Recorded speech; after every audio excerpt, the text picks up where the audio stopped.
Welcome to this Zentangle Quickie. My name is Heather Hartwick Gladden. I'm a certified Zentangle teacher, and today we're going to take a look at the tangle Wevo from Cyndi Knapp.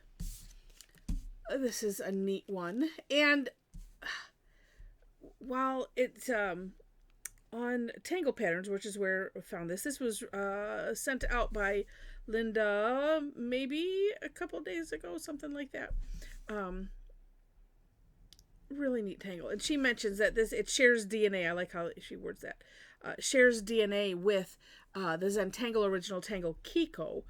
That one, just if you've never done it, is kind of like I don't want to say like three or four lines this way, like this way. It could be rather loose and not touching, but it's a really neat weave pattern, especially if you can add a curve to it and you can do all kinds of stuff. I believe, have a video on that one. It is rather neat. This one is it's just a neat addition to kind of that weave or say like a floor pattern. Could be a nice background, definitely a nice fill-in. Okay, so it's a grid pattern, and this one is done kind of diagonally. You could kind of think of it as a fragment, sort of, in that you take the one box and you're turning it 90 degrees, but there's really only two ways to turn it. So we'll just think of it as a full pattern. All right, so I'm going to start off with this box and picking a distance from the side, essentially going to aura that side, right? Ooh, it just made me think. Well, no, she does do some that have some, dimension. Start smaller, goes bigger, graduated like that. But I'm thinking, ooh, I should try it wonky wise. That could be fun. All right, so auraing this side, so putting two lines on that side. Gonna do two lines on the other side. I turn my tile so that way I can see the line that I'm auraing. It just kind of helps. And now we're going to fill in the inside. I'm just going to do one box at it. Well, no, let me take that back. We're doing this diagonal, so I might as well do this as well. Just the same strokes.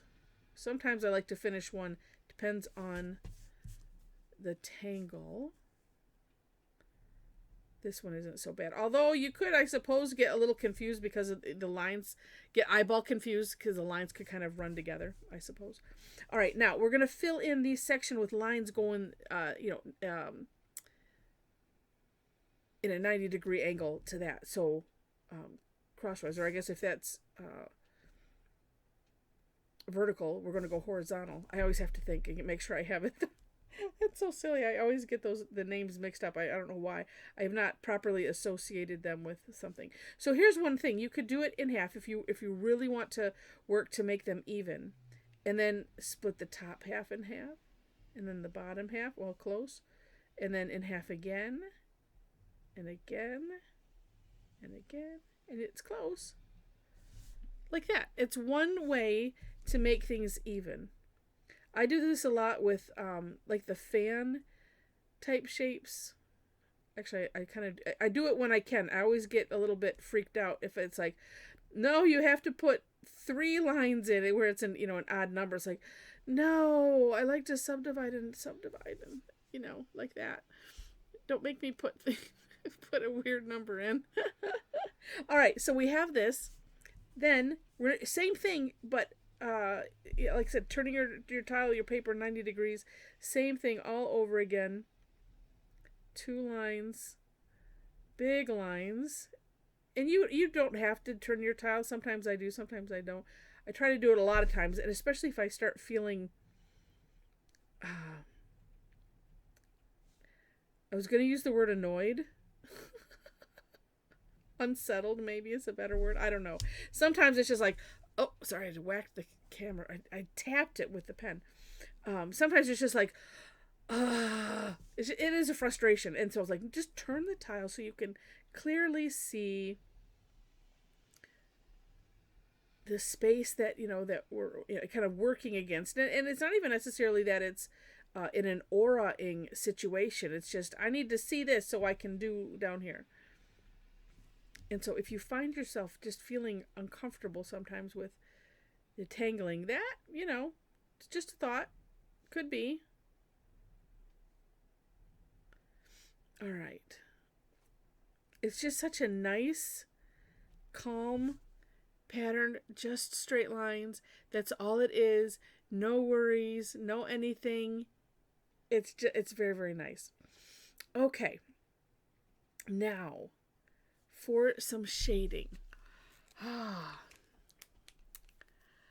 I have another one that I was playing with, and I got to the shading, and got to the shading part, and I wanted to try something, and then I was like, no, I'm gonna finish. I think I might finish it with you because I might have two different ideas on shading. Here, let's do this. Let's go super simple, and that would be, number one, you could do the entire area. So let's pretend that this is you're doing traditional Zentangle, and you are filling in a section, and then we'll bring that in,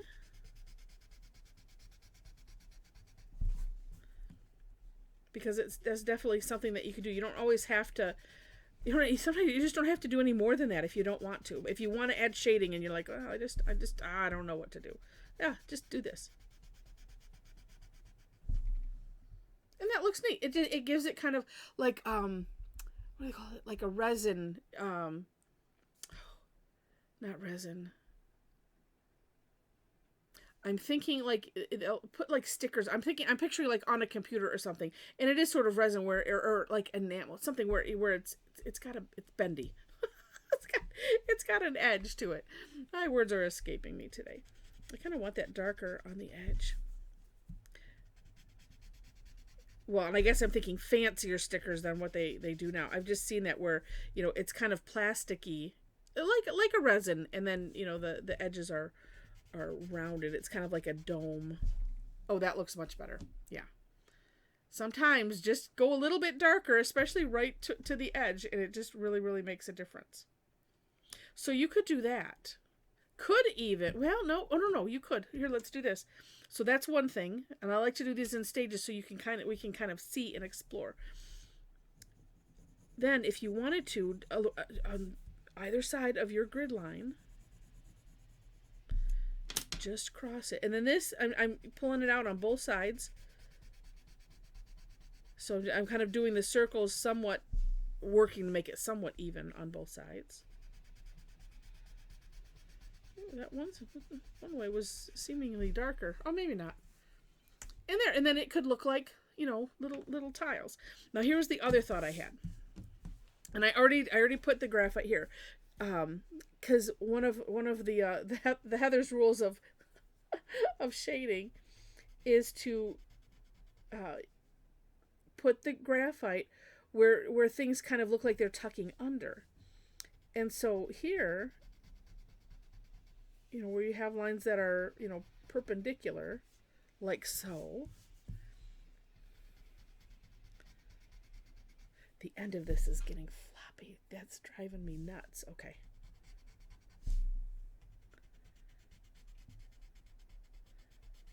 And I working to keep the tip of the tortillon on the line. I don't want to go over or, where I want it the darkest, whichever way you want to think about it. It just works well.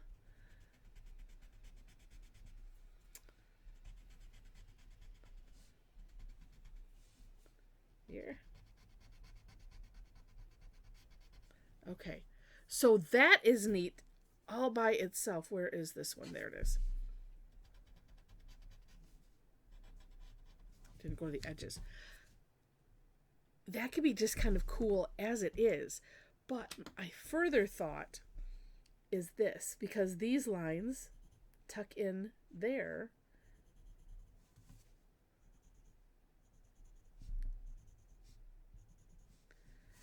And sometimes when they're small, I do break my own rules. Which is the same thing that I just mentioned, keeping the pencil or the tortillon, having the tip of it where you want it the darkest. Oh. Okay. Oops, I see where I just missed one right there.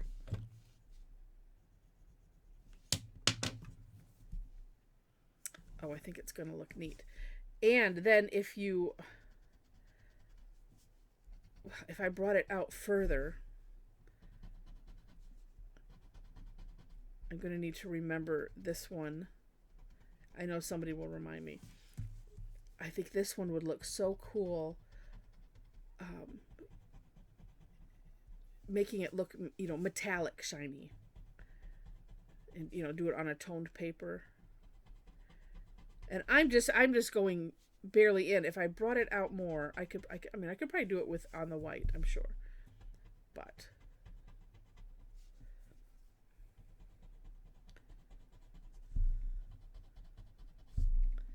look at how neat that is. So we have arched these.